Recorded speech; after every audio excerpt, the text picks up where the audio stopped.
I worked in a call center, basically calling and selling credit cards to the people in the US. How much were you earning?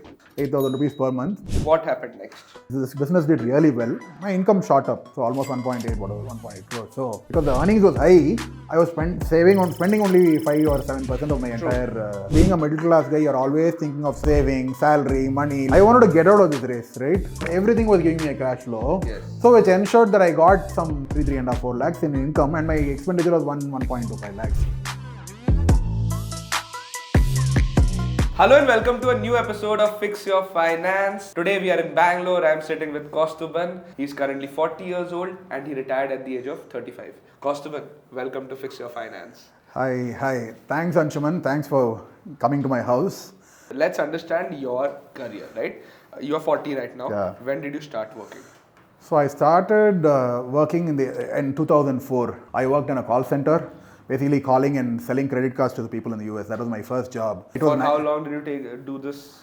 2004 to 2005. 1 year. Yeah, okay. 1 year. So 2004, when I started working, that job went on very well. So it was a night shift job, US call center. How much were you earning? 8,000 rupees. Per month? 8,000 rupees per month. But then the good thing was, in that job, there were 300 people calling. So in the 300 people, I think I did pretty decently in that job where there was incentives and all of that. We used to earn 35,000-40,000, including that was very big money. After that, what were you doing? Again, I wanted a daytime job, so I joined a life insurance company. My salary was only 8,000 rupees there again. So 2005 to 2007, I worked there. Then what were you doing there? I was into Tide agency. They call it Tide agency. Basically, all these financial advisors and agents are there, right? My job is to hire agents. And then these agents in turn will go and sell insurance policies. Yeah. And here, did you have an incentive linked pay or 8,000 basic? The thing is, because I was doing well, insurance industry, there was, let's say at that point in time, 10-20 companies. All of them kind of knew that, okay, this guy is probably... So I got offers from almost a lot of companies. So I was constantly switching. In a span of 2.5 years, I switched some 6 jobs. Because other insurance company called me, this insurance company called me. But this is very common in the banking space in general. Like people first start from HDFC, then go to Kotak, ICICI, and they keep traveling just for a 20%, 30%. Correct. So in your case, in these 2.5 years, how much increment did you eventually get from 8,000? So from 8,000 in 2005 to about, which was 1 lakh, yearly 1 lakh or 96,000 or something like that, I got to 3 lakhs in 2 years. So which was a considerable jump. Then 2007, I said, I'm getting bored of all these things. My mother also said, you should have a post-graduation. My mother actually had, I think 8 or 10 lakh rupees at that point in time. That was her entire saving of life. And I think she took a brave call and took a punt and said, you do your MBA. How much were you earning after your MBA? After MBA, my salary was 6 lakhs. Say they said their CTC is 6 lakhs, but then in-hand salary was only 33,000. Okay. Because they PF and they add even yearly bonus into the CTC. Okay. In 2009, 2010, your net worth was practically zero. Zero. Right? Okay. What happened next? One of the good things in my career till date was whatever 8 years in large corporates, I was getting promoted every year. But also the sad thing was I was getting only a 15% hike every year. Okay. See, why I say only 15% is when your salary is 8,000 rupees and somebody says 15% hike, it is 1,000 rupees, right? Yeah, so it doesn't make a lot of sense when people are giving you 15% hikes. Yeah. Also, in large corporates, one of the things that I found, it is personal, right? It works differently for different people. Personally, I felt that, let's say somebody is performing 100x of another person who are in similar roles. The reward is not 100x for this guy. So I was looking for a job in a small company. I mean, in fact, when I say a small company, I wanted the firm to be by default less than 5 people. Okay. I didn't want the company to be more than 5 people. Okay. Because only then will I be reporting to the founder. The founder will know me and I can grow disproportionately. Yeah. So where did you join and what did the company do? Yeah, so the company was into fractional real estate based out of Bangalore, investing into property and then fractionalizing. Right? I think they were one of the pioneers of fractional investing in India. I was one of the first 5 employees to join that firm. So in 2012 when I joined, we were only in Bangalore with a 4 people office in this thing. And over the next 2-3 years, I became in charge of setting up business and managing existing business. We're dealing with financial advisors across the country. And how much were you earning when you joined? When I joined there, my salary was 8 lakhs, 2012. 8 lakhs per annum. 8 LP. And you said that the large, like in Reliance Mutual Fund, you were earning around 6 6 and a lakhs. half LPA, right? So this company gave you a 30% 30% hike. 30%. And I got a joining bonus of 1.5 lakhs. Okay, which was like a big back deal then. for Yeah, me. yeah, for Yeah. you, because at that point you did not have, till that point you did not have any savings. It so happened that I joined this company, and when you are working in large companies, to join a company which is 3-4 people, it is a risk, right? It is a very big risk, it is because you're not sure if money will hit your bank account on the first or second of every month. Absolutely. Right? True. And that risk you could only take because he had savings, right? Correct. So we always talk about risk appetite, the importance of risk appetite in career growth. And one of the biggest things that can, naturally increase your risk appetite is savings. So I had 8 lakh or 9 lakh rupees saved, so which basically meant for me, it was like 3 years of freedom that I have bought for myself. So 3 years I can try. How old were you in 2012, 2011? 2011, 12, I was 27. 27, okay. 27, 28. So now, because of that, I could join this company, and I always said, if that didn't work in 6 months, you will come back to the same old. It is true that you come back to a large organization. But at that point in time, it seems like a massive risk that you're doing, because you're asking 100 people or advice, and 99 are saying don't join startups. So I think that paid off really well. So from 8 lakhs, my salary went to about 12 lakhs. And this was in a span of 6 months. So within 6 months, your salary increased to 12 lakhs. Yeah. And then the next year, this is again in one more year, we set up business and we had more clients from other cities. And by then, I think my salary went up from again 12 lakhs to some 24 lakhs. So within 1.5 years, my salary hit 24 lakhs from 8 lakhs. Wow. Right? And suddenly, 2014-15, what happened was, because I was part of the initial my income, so this business did really well. My income shot up. I mean, it literally went up from this 24 lakhs into some, 8x from there. So almost 1.8 crores. So yeah. So why did you see such a big hike, right, in a span of just 2.5 years? So one is, obviously, I joined a company which was very young. I think that was one first thing. We need to work hard where it matters. So it so happened that I worked hard and I did well in a company where I was lucky that the company also did well. So we expanded. I think 2016, the company got ranked as the top 20 or top 50 companies by Financial Times in South Asia Pacific. So it was growing really rapidly.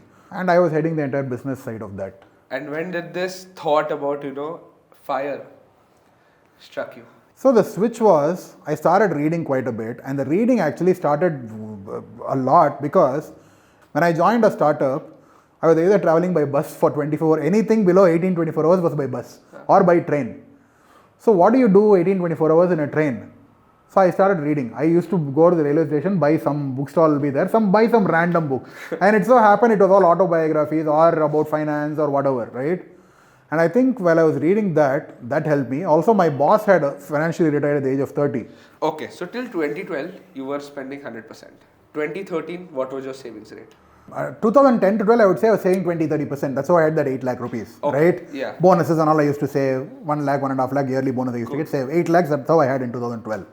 Now, 2012 onwards, my savings was very high because I was first of all scared. I'm joining a very small firm for the first year.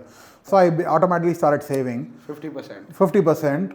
And then by the time 2015 ended, see, my lifestyle did not change at all because I was having fun working, doing my stuff. And I was anyway not buying fancy clothes, fancy cars, food, and then traveling. I used to randomly travel in the sense that I will decide today and then go off somewhere for 3-4 days, 5 days. That's how I used to travel. And 2015 and all, I think I was saving almost 90% of my income. And the reason also for this is not because I want to desperately save and all of that. I wanted to transition into business. I wanted to become a businessman because being a middle class guy, you're always thinking of salary, saving, salary, money. Let me not buy this because this is cheap. Let me buy this because this is better deal. I wanted to get out of this race, right? Of why is everything like this, right? That I need to save some amount of money. I need to have some amount of money. So 2014, you were able to save to 80% of 80%. Right? Because your lifestyle was at around 50,000-60,000, but your income reached 36 lakhs, yeah. 2015, you were at 1.8 CR, right? Same lifestyle? Same lifestyle, no. Now I think doubled my lifestyle. Okay. So 1 lakh, so 1 lakh was a big amount of money. According to me, I am one of the it's like a royal life, right? That's how I used to feel even today, right? So that was my level of spending. It was not more than that, right? And it was and balance my income. By then I had bought one property. I could pay cash down and buy property, which was giving me rent, and then I had some FDs and debt mutual funds and all of that. So my passive income by then only was almost more than my active. So 1 lakh was my expenditure, and I think I used to get rent plus FD interest of 1 lakh. So what all did you do to generate a passive income portfolio of 2 lakh rupees or 1.5 lakh rupees per month? So typically when I was working in large corporates, I was almost 70-80% saving in equity mutual funds. When I switched to a very early stage startup, I switched everything to debt mutual funds. Okay. Because my career only was like... This was in the first year, I hope? Second year. See, because then retirement fascinated me. So when you're 3 years away from retirement, you're not thinking of equity. Also, you had decided in 2012 that you want to retire. But 2013-14, I had decided that I want to... How did you calculate your retirement figure? So basically, I said if you're able to save 50% of the passive income, I said you're done. That's how I used to calculate my FIRE number. Okay. Let's do one thing. Let's calculate your FIRE number. Okay. And let's see how close you were. Okay. So based on our tool, okay, and based on your expenses, you would have needed a corpus of around 4.7 crores to retire to maintain 100% of your total expenses at that point, which is 80,000 rupees. Correct. And so this is the way we calculate, right? So how far off am I from the actual FIRE number? Absolutely right. I mean, these numbers are absolutely right. These were the same numbers even then I was looking at. And 2018, I think probably I had a couple of crores more because my earning went up even more. Okay. So 2018, I was a couple of crores more than the FIRE numbers. That was this thing, because I had also bought a couple of properties which I had bought at a discounted price, which I had flipped. Got it. And which doubled in 3 years. So that was a huge kicker to the overall. So one I bought for 33 lakhs, which became 76 lakhs in 3 years. So then I had got a couple of units where residential apartments where my rental yield was 10% at that point in time. So 48 lakh apartment started giving me a rent of 40,000 per month. Then there was a 64 lakh apartment which gave me a rent of 52,000. We furnished the house and let it out for rent. So all of this added up. So at some point in time, I was spending only 5 or 7% of my entire...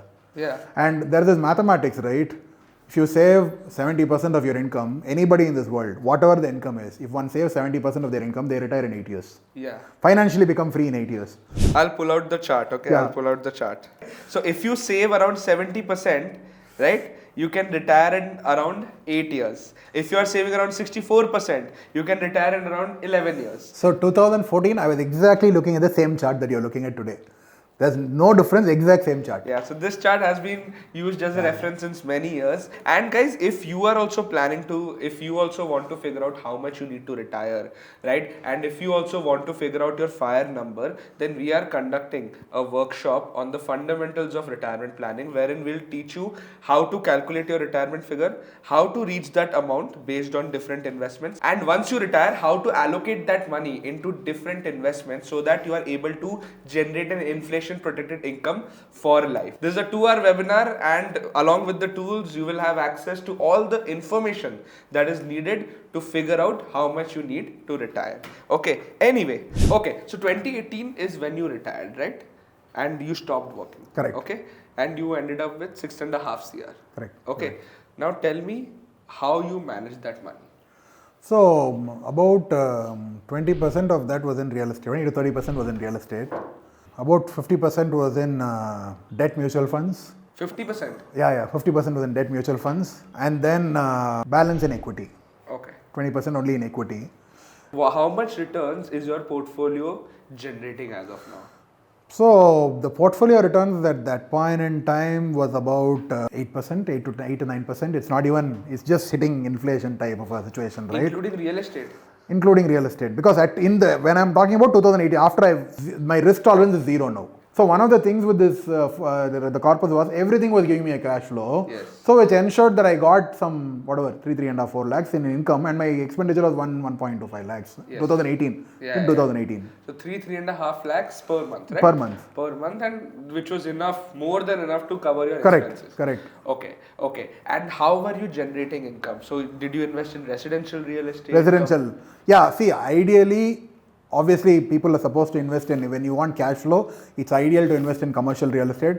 But because I had a lot of time to find properties which were distressed or available at deep discount, and I used to maintain that data, so I could pick up discounted property where residential gave me 8-9% kind of rental yield, because I was able to pick up property at 30-40% discounted prices. Okay. As and when it is available. After 2018, right? You started your businesses, and that was your dream. Yeah, Yeah, that was your dream. You wanted to be an entrepreneur. That's why you were saving 90-95%. Yeah. Okay. And you took a break of 2 years. I took a break so my dream was to take a break more than anything else, or not work for money. So let's say that, because I didn't want to take an access card, go to office, swipe. I didn't want to do that. So then 2018 to 2020, I was basically playing cricket, badminton, meeting friends, traveling, doing all of this. Then 2020 COVID came, so one more year of automatic break. But after 2-3 years of break, I realized not a lot of people in my age are free, right? They are busy. Then I said I need to do something, and I need to do something interesting. Then I started a couple of businesses, 2021. Okay. And did you use your savings to start those companies, or did you raise funding? So I wanted to bootstrap my firm. That was one thing. I didn't use any of my savings, but I also wanted to bootstrap my firm. Because of my previous work and all of that, I think there was a lot of credibility built amongst a bunch of people, and there's a certain network that was built. So that network in turn helped me. All of them were more than happy to invest in my business whenever I started a business. And we are not typically a startup which burns money. We are a business which is profitable running. But we kept our expenses low. 2021, 2022, first 1-2 years was very slow. And then we kept the expenses so low that we could continue. So once you started these ventures, okay, what are some of the things from your past life, like from your career, that helped you in building this around?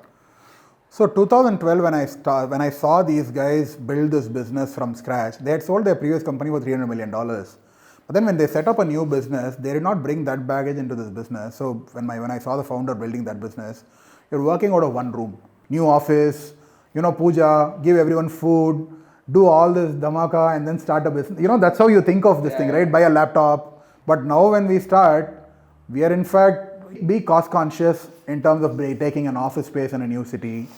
I think we are so take co-working spaces instead of the entire building. Absolutely. Even if you had money in the bank, you had retired, you were comfortable, you did not treat your new business as a matured one. Absolutely. You treated it like a separate entity. Absolutely. And start from day zero.